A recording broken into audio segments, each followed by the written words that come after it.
So there is a game where you put a sunflower in your yard. The sunflower makes a sun. You spend the sun on another vegetable, and then that vegetable shoots the undead. That is the entire concept. And somehow, out of that came one of the most beloved franchises in gaming history. A game that sold over 1.5 million copies in its first year, won over 30 Game of the Year awards, and got a perfect score from major outlets at a time when those were still taken seriously. And then it got bought by a corporation, the person who built it got pushed out, and the whole thing spent the next decade slowly forgetting what it was supposed to be. This is the history of Plants vs. Zombies, and to tell it properly, we have to start not with a pea shooter, not with a sunflower, not even with a zombie. We have to start with a fish tank. George Fan went to work making Java games for a website called prizegames.com, which he described as an online version of Chuck E. Cheese. The games were small, the audience was small, and none of it was going anywhere in particular. But Fan had this prototype sitting on his computer. It was about a fish tank. Aliens would attack the fish tank and you had to defend it. He turned it into a full game called Insaniquarium, entered it into the Independent Games Festival in 2002, and was sitting in an internet cafe in Hawaii when he found out it made the finals. Insaniquarium got Fan a meeting with PopCap Games, which at the time was a small casual game studio out of Seattle. They'd made Bejeweled, which had sold 50 million units. They'd made Peggle, which had taken over the lives of people who thought they had willpower, and they offered Fan a job. And ironically, he said no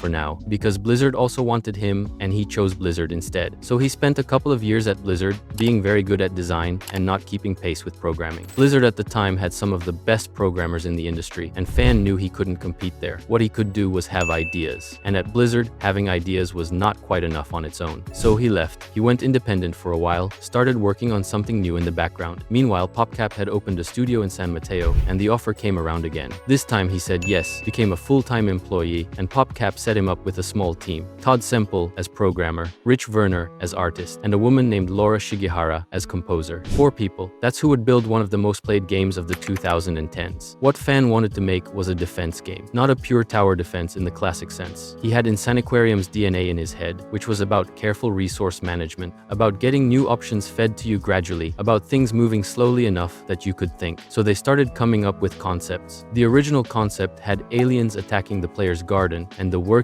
title was Weedlings. Fan killed the name almost immediately. Too many gardening games were coming out, and he didn't want to be lost in that pile, so he went looking for different enemies. He thought about snails. Plants versus snails? He held that idea for probably 30 seconds. Then he kept thinking. Now, the thing about zombies is they move slowly. They're not scary in the sense of fast or overwhelming. They're scary in the grinding, inevitable sense. They keep coming and you have to deal with them. For a defense game where the entire point is that you have time to think and plan, zombies are the perfect enemy. Fan made what he called the perfect zombie design, looked at it and said yes. The game had its enemy. The working title for most of development was Lawn of the Dead, which is a reference to George Romero's Dawn of the Dead. Fan loved the title. He loved it so much that he put on a zombie costume, filmed himself grunting and pretending to code, added subtitles full of runtime error jokes, and sent the video to George Romero asking for permission to use the name. However, Romero said no. So Lawn of the Dead died, and Plants vs. Zombies became the permanent name by default. Although the game did also go through Residential Evil and Bloom and Doom as options. Fun fact, you can still see Bloom and Doom on the in-game seed packets if you look closely. The game design was pulling from everything Fan had ever spent time with. He played Magic the Gathering with Laura Shigehara, the game's composer, who was also his girlfriend, and showing her how to build card decks was the moment the seed packet system clicked. In most tower defense games, you get what you get. Magic the Gathering is about choosing your deck before the fight starts, about having a limited number of slots, about trading one capability for another. Fan originally thought about a conveyor belt system where plants would just randomly come to you,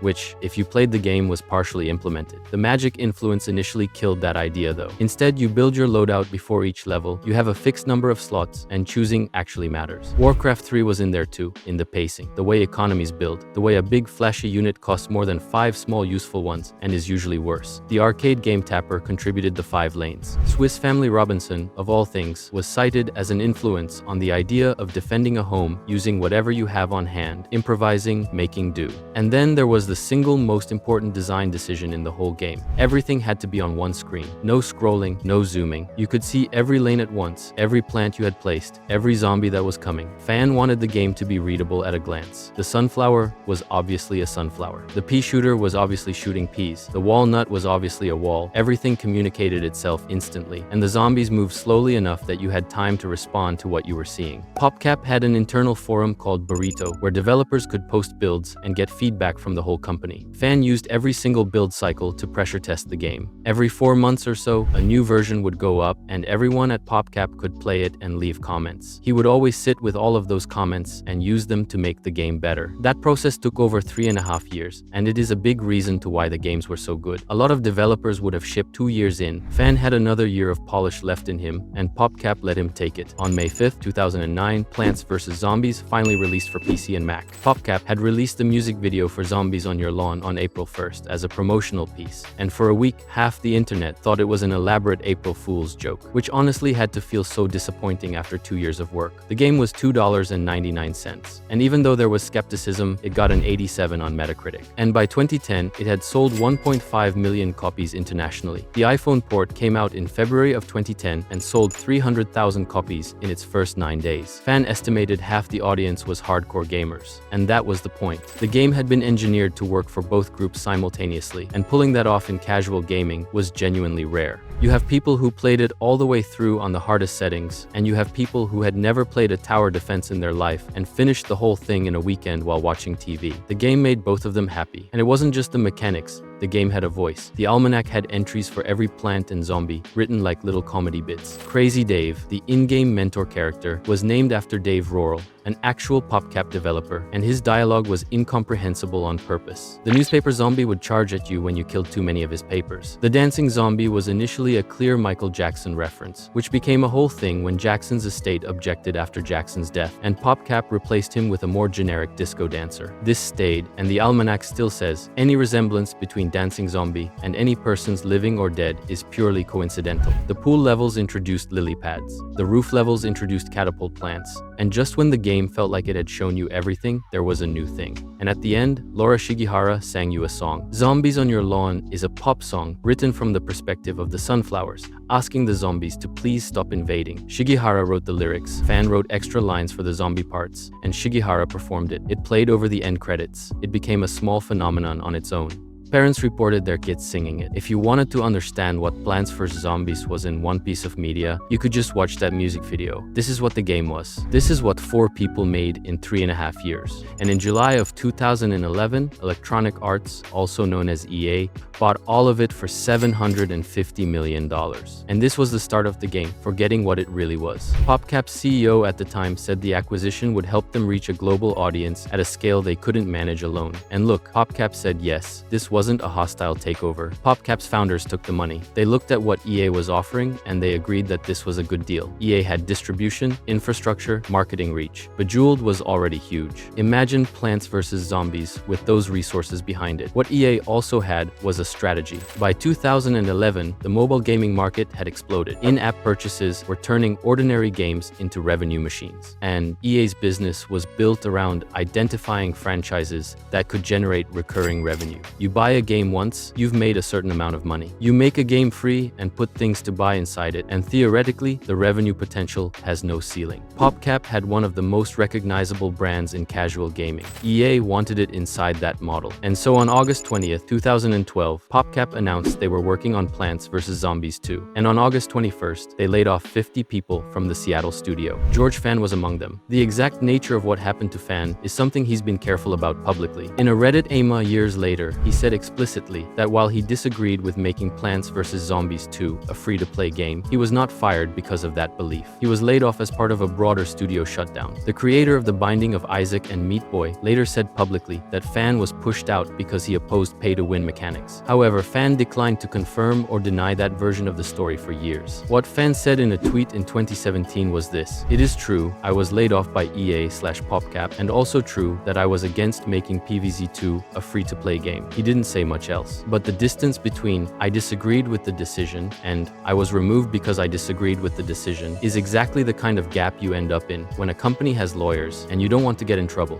But officially, we have no clue. What we do know is that at this time, Fan was gone. The person who designed the sunflower, who wrote the almanac entries, who built the seed packet system from his experience playing Magic with his girlfriend, who dressed up as a zombie to ask George Romero for permission, who spent a full year polishing a game he he could have shipped 2 years earlier. That person was out. Now Plants vs. Zombies 2 was about to be released, and it happened officially on August 14th, 2013. And like we said, it was free. And here's where you have to be a little careful, because PvZ2 had two different realities running at the same time. In one reality, it was a genuinely impressive sequel. It got an 86 on Metacritic. It was downloaded 15 million times in the first 6 days. 25 million downloads in 10 days, exceeding the entire lifetime downloads of the first game. It won Casual Game of the Year and Mobile Game of the Year at the DICE Awards. But in another reality, it was the game where a snow pea costs real money. The snow pea in the original Plants vs. Zombies was just a plant. You unlocked it, you had it,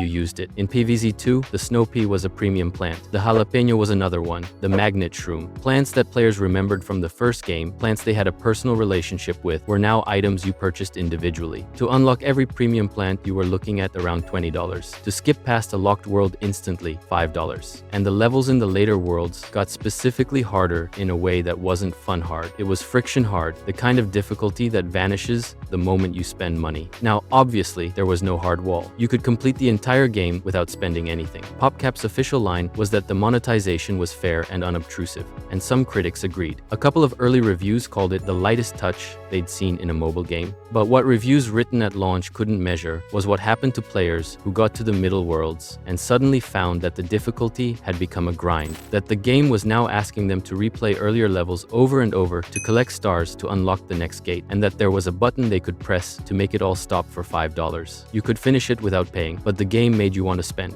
While PvZ2 was rolling out, PopCap was also building something on Facebook. Plants vs. Zombies Adventures launched on May 20th, 2013. It was a town builder, the kind of game where you build structures that generate resources. Those resources let you do things. Those things take real time to complete unless you spend gems. And the gems cost real money. It had a road trip mode where you did actual PvZ-style tower defense, which was fine, but the core loop was waiting timers and social nudges, kind of like Clash of Clans. The game wasn't received well. Therefore, on July 14, 2014, a message appeared to every player. We are sorry to say that Plants vs. Zombies Adventures is being retired from Facebook on October 12, 2014. That was it. 16 months of operation, then gone. It was the first Plants vs. Zombies game to be shut down, and it would not be the last. At E3 2013, EA announced Plants vs. Zombies Garden Warfare, a third-person shooter, built using the same high-end technology as Battlefield 4. 4 classes per side, online multiplayer, a 4-player co-op mode called Garden Ops. You played as the plants or the zombies, running around 3-dimensional environments, shooting at each other. The room's reaction was something close to confusion. Plants vs. Zombies was a game where you placed a sunflower in a lane and waited. Garden Warfare was a game where you ran around as a giant pea shooter in a suburban backyard shooting at zombie foot soldiers. 2 completely different games. The development started from an internal EA concept that got handed to PopCap Vancouver, a separate studio from PopCap Seattle. The Vancouver team started building in early 2012 and faced one consistent challenge. The plants, as characters, were easy to design around. A pea shooter shoots peas. A chomper bites things. A cactus has spikes and a long-range attack. The plants map naturally onto shooter archetypes. The zombies were harder because in the original game, zombies were just the enemy. They didn't have a lot distinguishing traits. The team had to essentially invent the zombie roster from scratch, coming up with characters that could hold their own as playable classes. The all-star zombie, the scientist zombie, the engineer. Eventually they got there. Garden Warfare released on February 25, 2014. Critics praised it for being genuinely good at the thing it was trying to be. A team shooter with personality, humor, and mechanical precision underneath all the goofiness. The voice lines were funny. The characters were weird. Destroying a group of zombie pirates with a kernel corn was still somehow exactly the vibe of the original game, just in 3 dimensions. 8 million players within the first year and a half. All the post-launch DLC was free. For a long time, Garden Warfare was the thing EA and PopCap pointed to when anyone asked what the franchise could do beyond mobile. Plants vs. Zombies Garden Warfare 2 came out in February 2016 and was more of everything in every direction. 10 new character classes on top of the original 8. A hub world called the Backyard Battleground where you could just walk around and explore. A zombie campaign and a plant campaign. an offline mode, a deeper customization system, seasonal events. It got a 78 on Metacritic and debuted at number 2 on the UK retail charts. Garden Warfare 2 had something that the PvZ mainline games were losing. It felt like people had fun making it. The hub world was bizarre and dense with hidden things. The player characters had distinct personalities. They even put in a crossover character from Mass Effect, not because they had to, but because someone thought it would be funny. The game was weird in the way the first original game was weird. Weird because someone thought it was funny, not weird because a focus group said weird games test well. It still gets regular players today. The servers are active. There are still people in Garden Warfare 2 8+ years after launch, which is not something that happens to games that didn't matter. Even a popular streamer Jinxie played it a few times. Alongside Garden Warfare 2, PopCap also released Plants vs. Zombies Heroes in 2016, which was basically a digital card game where you built decks from plants or zombie cards, slotted them into lanes, and went head-to-head against another player. It was an okay game, but far from the original. The last major content update came in 2020, and despite this, the game still has an active player base. It kept the original PvZ tradition of being small, focused, and doing one thing well. And then there was a game that never came out. PopCap Vancouver was quietly working on a single-player action-adventure title about two teenage siblings traveling through time, fighting zombies, mixing exploration and combat in a narrative-driven package. Something like Uncharted, but family-friendly. A playable demo was shown to EA executives in 2017, and EA cancelled it. They needed the Vancouver team's resources pulled toward a struggling Star Wars game at a different studio, which was itself cancelled several months later anyway. Both projects went nowhere, and the Vancouver team went back to working on a Garden Warfare sequel. Plants vs. Zombies Battle for Neighborville was announced September 4, 2019, released in early access the same day, and came out globally October 18. It was made by PopCap Vancouver. It was effectively Garden Warfare 3, though nobody called it that. 9 character classes, 3 open-world regions you could explore at your own pace, story missions, better customization, and offline solo mode. Several reviewers called it silly, joyful, and fun. It was not a bad game. It was also surprise released with almost no marketing. Garden Warfare 1 and 2 had both been announced at E3 months before they came out, giving the community time to build excitement. Battle for Neighborville appeared with essentially no advance notice. The people who were still playing Garden Warfare 2, and there were still a lot of them at this time, found out about the new game almost by accident. The sales reflected this. The game did not perform, and on September 1st, 2020, PopCap announced they were discontinuing the game due to commercial failure. That's 11 months after release. Despite this, the game performed badly. On September 29, 2020, it received its final content update, and then, in 2021, PopCap Vancouver was shut down.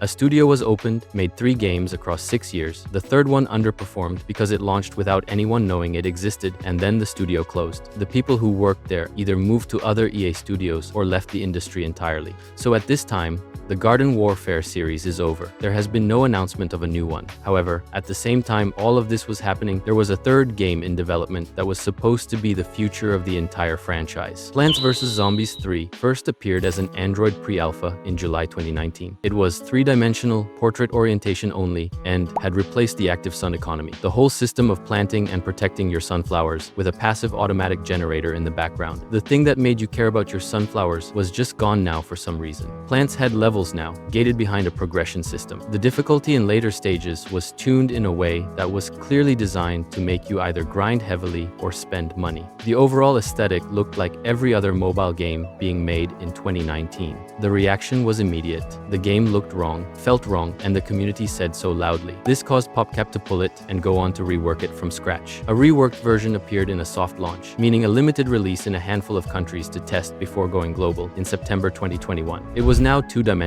again. The sunflower was back as a plantable plant. It was better. And then it went quiet for over a year. No updates, nothing. Another version appeared in early 2024, this time under the name Plants vs. Zombies 3. Welcome to Zomburbia. It had a story now, adapting characters from the Plants vs. Zombies comic books. The game was adding new content every few weeks, building towards something.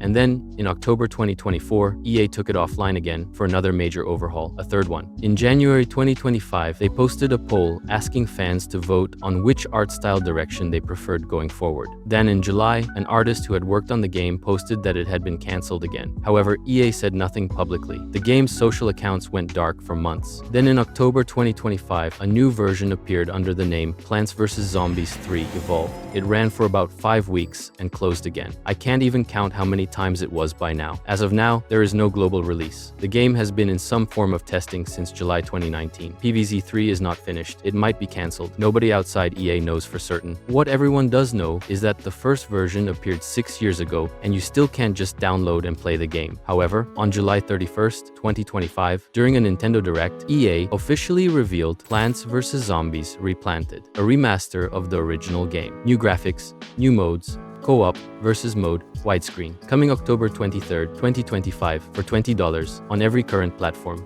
Weird thing about this is that none of the original team was contacted. Rich Werner, who drew every plant, every zombie, every background in the original game, saw the reveal trailer and posted, "Just saw the post about the PvZ reboot. It's cool, but I wish someone would at least contact me. Kinda sucks. I'd be down to help with it. Whatever, I guess. Par for the course." And then, a few days later, look, it is just kind of a bummer. Enrique Cortz, the original background artist, posted that he would have loved to help, but that he was not contacted or asked. He said he would love to get the original team together and make something cool. He tagged George Fan and Rich Werner in the post. What made fans more uneasy was that when a leaked early build appeared on the EA app a week before launch, the art looked like it had been run through an automated upscaling tool rather than being redrawn by hand. Some textures were muddy, some animations were off, and the dynamic soundtrack, where the music gets more intense as zombies close in on your house, and the last 30 seconds of a close round feel like a horror game, was missing because it hadn't been implemented correctly yet. Laura Shigehara, who composed that music, had apparently not been consulted either, and she was publicly unhappy about it. PopCap denied using generative AI on the reboot and said the leaked build was incomplete. When it finally launched, it landed at a 73 on Metacritic, mixed to positive, especially once patches started rolling out. IGN called it a good way to revisit one of the quirkiest strategy games of the 2000s. The Verge called it a time capsule from a simpler, happier era. The original Game of the Year edition, meanwhile, has been sitting on Steam since 2010 for $3. You can own both and decide for yourself. Now, what happened to George Fan? 2 days after leaving PopCap, George Fan entered a 48-hour game jam. The theme was evolution. He made a game about an octopus that grows weaponized limbs, liked what he had, and spent 4 more years building it. That became Octogeddon, released on Steam in 2018 to strong reviews. He didn't do it alone. Fan co-founded a studio called All Yes Good with Rich Werner and Kurt Pfeffer, the same Kurt Pfeffer who had ported the original Plants vs. Zombies to the Xbox 360. 3 people, Fan designing, Werner on art, Pfeffer on programming. The same dynamic as the original PvZ team, -1. In 2023, All Yes Good released their follow-up, Hard Hat Wombat, a physics puzzle game about a construction worker wombat. Fan described his design philosophy the same way he always had. Strip a genre to its essentials, find the one thing that makes it interesting, and build from there. In between games, he spent time as a card designer at Wizards of the Coast. Then he went back to making games his own way. When the reboot's reveal trailer dropped, the original team's reactions said everything. Rich Werner called it a bummer. Enrique Cortz said he'd love to get the original team back together. Fans said nothing publicly, but the people who built the original game are still out there, still paying attention. They watched that trailer and noticed exactly what was missing. What EA saw in Plants vs. Zombies was a brand worth $750 million. What they couldn't hold on to was the reason the brand was worth that in the first place. And yet, the original game still exists. The Game of the Year edition on Steam has been there since 2010, and it still gets reviews from people playing it for the first time. People who found it in a sale, people who were too young for it in 2009 and are only finding it now. Somewhere out there, right now, somebody is placing their first sunflower in an adventure mode level, clicking that little glowing circle, spending it on a pea shooter. 4 people built something over 3.5 years, polished it past the point where they needed to, and released it for $3. Enough of what they built was good enough to survive everything that followed. 15 years of sequels, spin-offs, mobile ports, and compromise sequels. Some of it good, some of it not. Some of it still unfinished. The original just sat there the whole time, exactly where they left it, still doing the exact thing it was always doing. If you haven't played it, it's on Steam right now. It costs less than a coffee. There are exactly 49 plants, 1 dancing zombie with a disclaimer about resemblance to living or dead persons, and a song at the end that will stay in your head for the rest of the week. They almost called it Lawn of the Dead. George Romero said no, but Plants vs. Zombies is a better name anyway.